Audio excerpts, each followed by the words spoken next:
Welcome to the Lockshield Partners Podcast. We believe in financial literacy and love to provide quality information when it comes to areas around financial planning and how it impacts your life.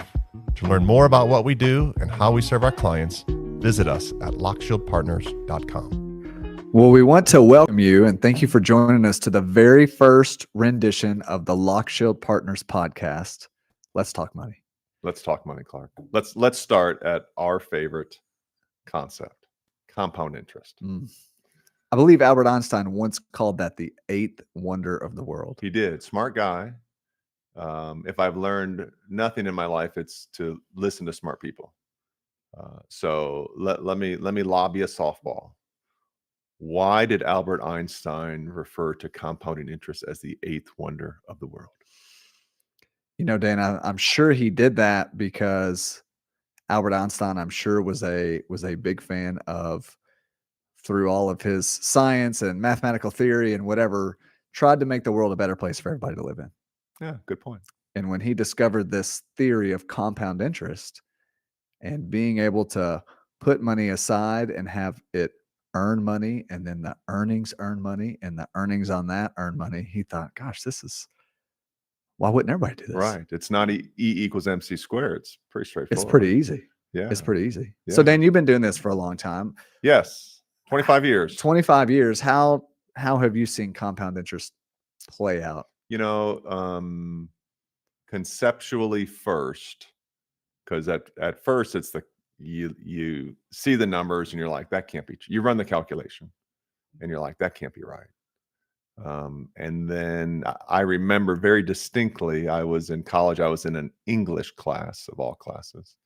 And while I probably should have been paying attention, I had just learned about compounding interest or somehow got onto it.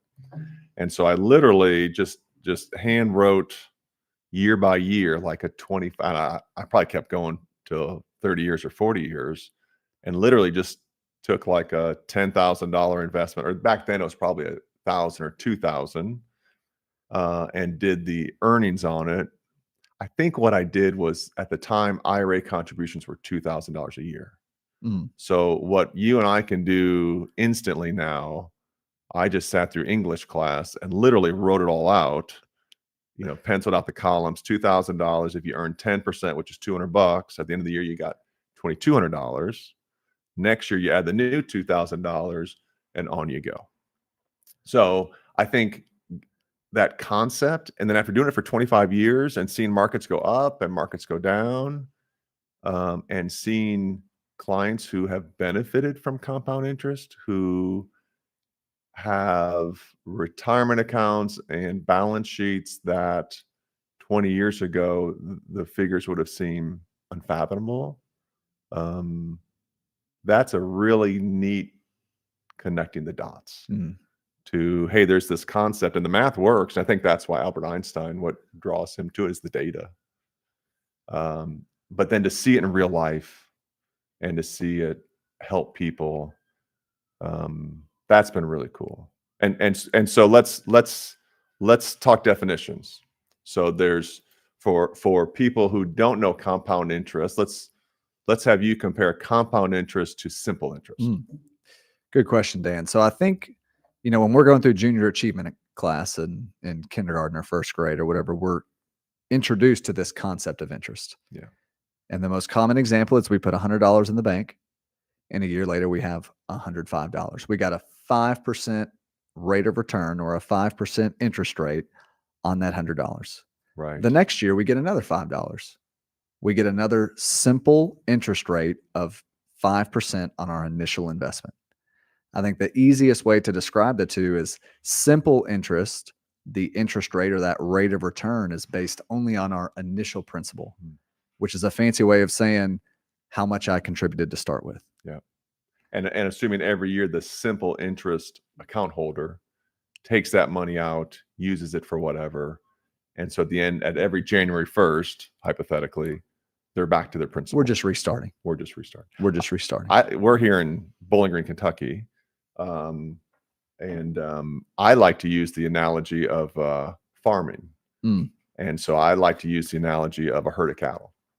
So if you have 100 head of cattle and they have 5 calves that year, you can either leave them in the herd or you can take them out of the herd, and the difference that makes over time, which is pretty cool. It is. Sometimes, Dan, I think it's hard to conceptualize compound interest in simple interest in the difference between the two. If we're looking at a really short term time frame, sometimes, Dan, I think it's hard to conceptualize compound interest and simple interest and the difference between the two if we're looking at a really short-term time frame. Yes. Time. That's the magic. That's the magic. That's the formula. big That's key. it. Because if we're looking at the span of 2 or 3 years, Not that big of a difference. doesn't make a big difference. And really, 5 to 10 years, you start to see the difference, but patience is so important when it comes to investing.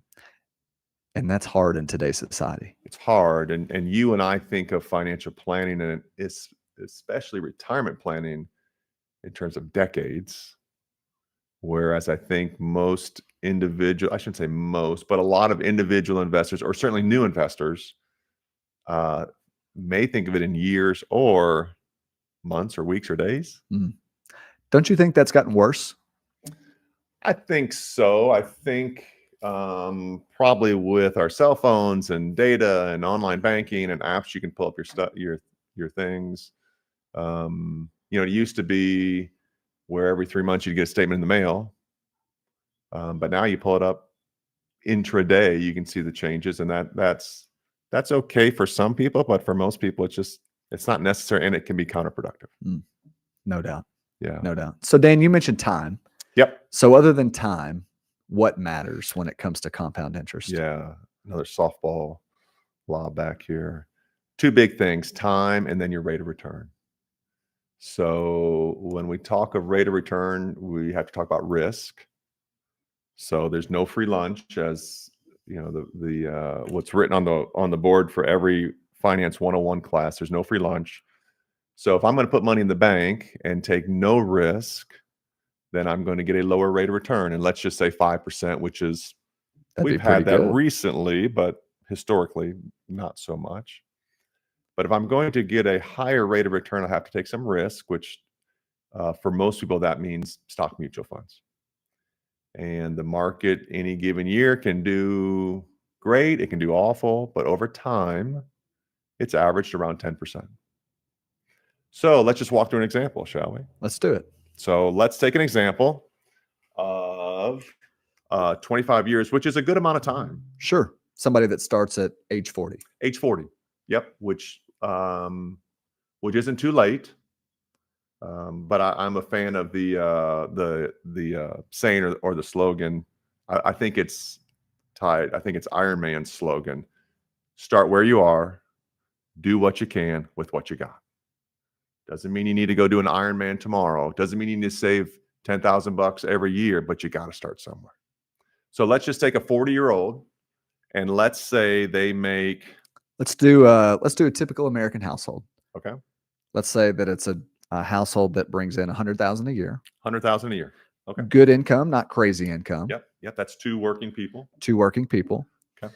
And Dan, you've also mentioned the term savings rate. So in a nutshell, savings rate is what percentage of your income do you save? Right. And so for this calculation, let's do 10%. Okay. As you and I know, a financial planning textbook would tell us 10% is a pretty good savings rate. 10 to 15%. 15% would be great, but 10% is a really good starting spot. Absolutely. And one of our favorite financial hacks: increase that savings rate by 1% a year. Automatic increase. Go in your 401k every birthday, every time you normally get a raise, every January 1st, go from 10 to 11 to 12. You'll hardly ever miss it. And all of a sudden, 5 years goes by, 10 years goes by, and you're saving a lot of money. And never notice it along the way. You don't really notice it. Yep. So let's take an example here. Let's go 25 years. Let's go with your 40-year-old who is, let's just say they've saved nothing, and they make $100,000 a year, and they're going to save 10% or $10,000. And let's not do any inflation increases or anything like that. Keep it easy. Keep it easy. So I'm going to run 2 numbers. One is at 5%. So in the last year or so, that's been a risk-free rate of return. You can get a CD or treasury. That's a little bit high historically, at least the last 20 years. So at the end of 25 years, you have put in $250,000, $10,000 a year, and your ending balance is $500,000. So we doubled our money. Doubled your money. Okay. Sounds pretty good. Not bad. Not bad. Let's say if we did 10%. Now, not speaking of simple interest, simple math, you would think, well, maybe it would double. Seems reasonable. Seems reasonable. But as Albert Einstein has pointed out or recognized, that's not the case. So same 40-year-old starting at zero, $10,000, 10% a year, we're at 1.15 million. So we've doubled plus some. And this is where that whole decades thing comes into play. So 25 years is a long time frame, but let's back up a decade and let's take the 30-year-old and let's do the exact same thing for the 30-year-old. And let's say that 30-year-old out there watched our podcast and was like, well, that makes sense. I need to start. I was going to buy a brand new minivan, but I opted for a used car. So now I can save money every month. So same thing, $10,000 for 35 years at 5%, you got $900,000, $944,000 to be exact. If we did 10%, same thing, $3.1 million. That's a lot of money. That's a triple. That's a lot of money, Dan. That's a lot of money. And when you think about it, Clark. So you're telling me a decade in this calculation is worth $2 million. $2 million. Yeah. The difference between starting 10 years earlier, and if you think about it, you've only put in 100,000. It's hard to work your mind around that math. Man, that's why I sat in that English class and wrote it out. I was like, that can't be right. Are you sure this is right? Are you sure about this? And that's really what got me interested in this business, which is that concept, because I was, my dad was an accounting professor. My dad wrote his PhD on the odd lot theory, which is kind of a quirky stock thing. So I was exposed to investing in financial things. And yet here I am at 20 or 21 in an English class, really for the first time discovering on my own compound interest, and just the light bulbs are just, it's like fireworks, not light bulbs. I was like, wow, if everybody knew this, if everybody understood this, how different would our families be, our communities be, our world be, if people just made good decisions with their money? It's a powerful thought. It's a powerful thought, and it's why you and I get excited to get up and get to work every day. Yeah, it's not so boring after all. It's not. Our wives may disagree. It is right. They're not as enthusiastic about spreadsheets and charts as we are. Right.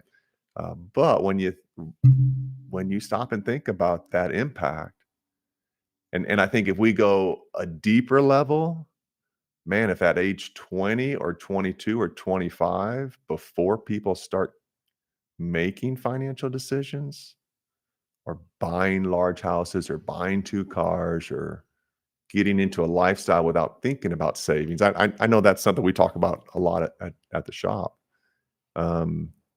You run with that thought. I'm going to run the calculation if someone starts at 22.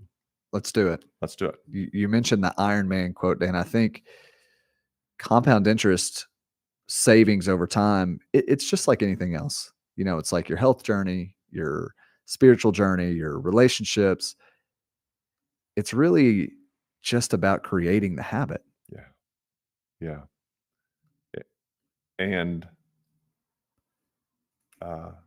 it's not E equals MC squared. It's not rocket science. It's not.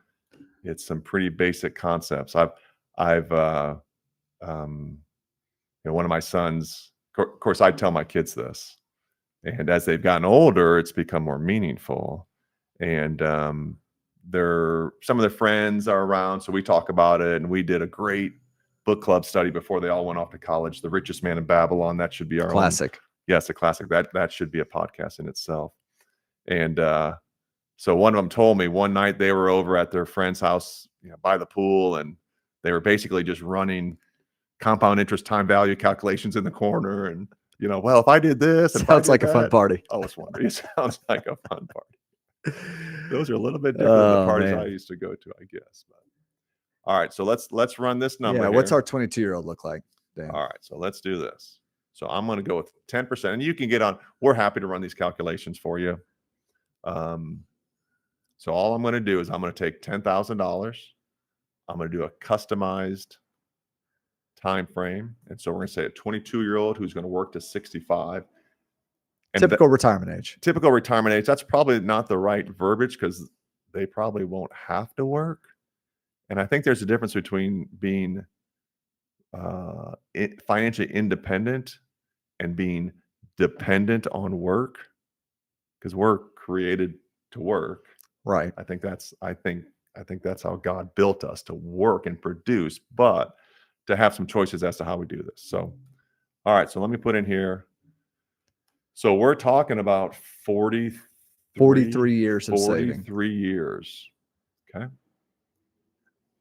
And at the end of the day, if we're talking about $3.1 million after 35 years, we're only adding 8 years. So in the grand scheme, we're adding $80,000 of contributions over that time frame. Yep. That's right. So I've got 20, 40, 43 years. Let me see what we got here, Clark. You want to take a guess? I'm going to guess $7 million. Very close. $6.4 million. That's life-changing money. That's generational wealth, Dan. Yep. Yes, it is. Yes, it is. And I'm gonna rerun that, Clark, because I might have had my months in there wrong. And that's a challenge of trying to talk and do it at the same time. So let me just walk through it again. We're going to do a 10% rate of return. We're going to start at $10,000. I'm saying $10,000 initial investment. And we're going to run it for 43 years, 10,000 a year. Okay, let's try it again.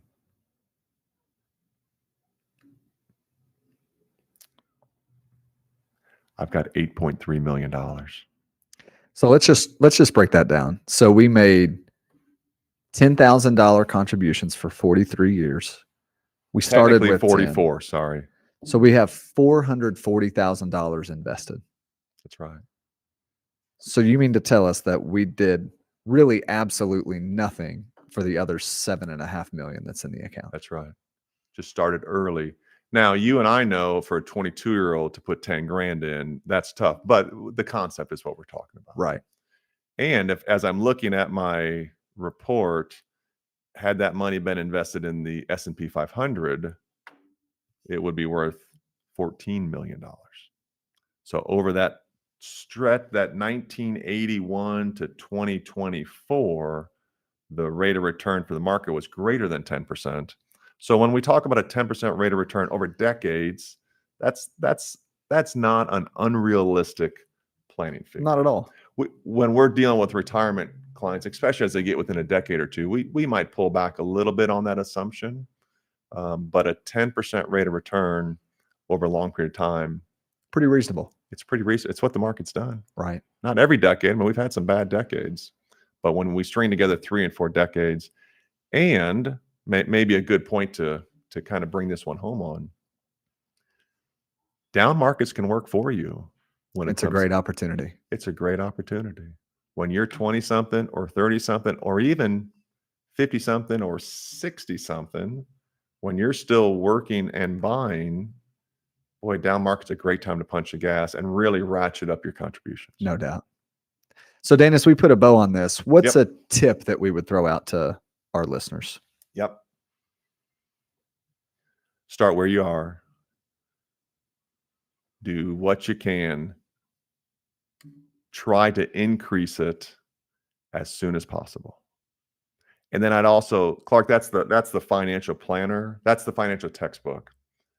The financial planner in me would say, find that balance. It's not all about having $2 million or $5 million when you're right 70 years old.